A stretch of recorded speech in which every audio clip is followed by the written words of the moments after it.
Hello guys, বন্ধুরা তোমরা সবাই কেমন আছো? Welcome to my YouTube channel. আজকে আমি দেখেই বুঝতে পারছো ভিডিওটা যে আমি আজকে ডিম নিয়ে কিছু একটা রেসিপি বলবো। কিছুই না, একটা সহজ রেসিপি, ডিমের ঝোল। সেটা আপনাদের সঙ্গে শেয়ার করব কিভাবে সহজ উপায়ে ডিমের ঝোল রান্না করা যায়। রান্নাটা যদিও আমি করিনি, মাঝে মধ্যে আমি করি, কিন্তু আমারটা খুব একটা ভালো হয় না বলে মানে আমি মায়ের কাছ থেকে শেখার চেষ্টা করছি। তো মা এই ডিমের ঝোলটা রান্না বেশ সুন্দর করে, আলু টালু কিন্তু কিছুই দেয় না। যেহেতু আমাদের আলাদা করে আলু সিদ্ধ খাওয়া হয়, সেই জন্য আর ডিমের ঝোল আলু দেয় না। আলু দিলে আবার টাইমটাও একটু বেশি লাগে। তো এবার ডিমগুলোকে ফার্স্টে দেখলেন একটু চিড়ে হালকা করে ছুরি দিয়ে লাল লাল করে ভেজে নিতে হবে, এইরকম কালার আসবে। তারপরে দিয়ে দিতে হবে পেঁয়াজ কুচানো। পেঁয়াজ বেটেও আপনারা দিতে পারেন, আমার মায়ের সময় ছিল না বলে পেঁয়াজ কুচানো দিয়ে দিয়েছে। তার উপর দিয়ে দিল রসুন কুচি, রসুন বাটা একটুখানি, বেশি বেশি কোনো কিছুই দেওয়া যাবে না, সবই একটুর মধ্যে দিয়েই হয়ে যাবে। এবার এইটা ভাজতে ভাজতে যখন একটু হালকা লাল লাল হয়ে আসবে, তখন আপনারা দিয়ে দেবেন আদা বাটা। একটু নেড়ে তারপরে আদা বাটাটা দেবেন, পেঁয়াজটা একটু কালার হয়ে আসলে তারপরে। এরকমভাবে ডিমের ঝোলটা ট্রাই করলে খুব তাড়াতাড়ি করা যায়।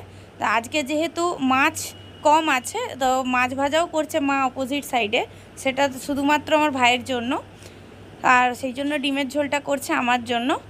আর তারপরে মা দিয়ে দিল আদা বাটা।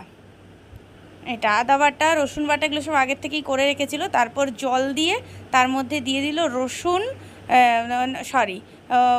ধনে, জিরে আর লঙ্কা একসাথে মা বেটে নিয়েছিল শিলে, সেইটা একটু দিয়ে দিল 1 চামচ মতন, 1-1.5 চামচ মতন। ওটা একটু বেশি করেই দিতে হবে, নাহলে টেস্ট আসবে না। এবারে ফোটাতে হবে ভালো করে, এই যে এরকম ফুটবে, তারপরে আস্তে করে ডিমটা দিতে হবে। ডিমটা দিয়েও আবার ঢাকা লাগিয়ে কিন্তু ফোটাতে হবে। এই যে ডিমটা দিয়ে দিল এবার মা, কিছুক্ষণ ফুটে যাওয়ার পরে 5-6 মিনিট ফুটে যাওয়ার পরে ডিমগুলো দিয়ে দিল, কারণ ডিমের মধ্যেও স্বাদটা না হলে ঢুকবে না। তো এরপর আমার মা ঢাকা লাগিয়ে দেবে, বা ঢাকা লাগিয়ে হতে থাকবে আরও 5 মিনিট দিয়ে। মাঝে মধ্যে খুলে খুলে দেখতে হবে যে কতটা জল মরলো। এবার টেস্ট করে দেখতে হবে যে নুন কতটা হলো। ওই পেঁয়াজের মধ্যেই আমার মা নুন দিয়ে দিয়েছিল, নাহলে পেঁয়াজগুলো নরম হয় না। এবারে নুনটা দেখবে, নুনটা মনে হচ্ছে একটু কম ছিল, তো মা আবার একটু নুন দিয়েছিল।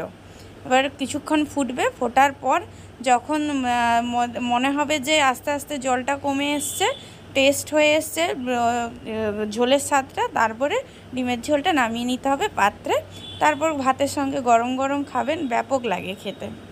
আমি তো প্রায়ই ডিমের ঝোল খাই। আর আমাদের এখানে ডিমগুলো খুব সুন্দর হলুদ কুসুমের দেয়, আমাদের তমলুকে বাড়ি, তো ওইখানে আমরা যেহেতু থাকি এখন। দেখতে থাকুন ডিমের ঝোলের প্রসিডিওরটা। ফাইনালি হয়ে গেছে মায়ের ডিমের ঝোলটা, দেখুন মোড়ে মোড়ে কতটা এসছে ঝোলটা। এরপরে আমার মা এই বাটিটাতে নামিয়ে নিল। এবার ওটাকে আলাদা করে রেখে দেবে, ভালো করে ঢাকা লাগিয়ে, যাতে গরম থাকে। একটু ঠান্ডা ডিমের ঝোল খাওয়া যায় না, গরম করেই খেতে হয়। আশা করি আপনারা আমার ভিডিওটা দেখে বুঝতে পারলেন কিভাবে সহজ উপায়ে ডিমের ঝোল তৈরি করা যায়, এবং সেটা খুব খেতে টেস্টিও হয় গরম ভাতের সাথে খেতে। আপনারা সবাই এবার ঘরে ট্রাই করবেন। ডিমের ঝোল খায় না এমন বাড়ি খুব কমই আছে। তো আমি একটা সহজ রেসিপি ট্রাই করলাম। Thank you for watching my video.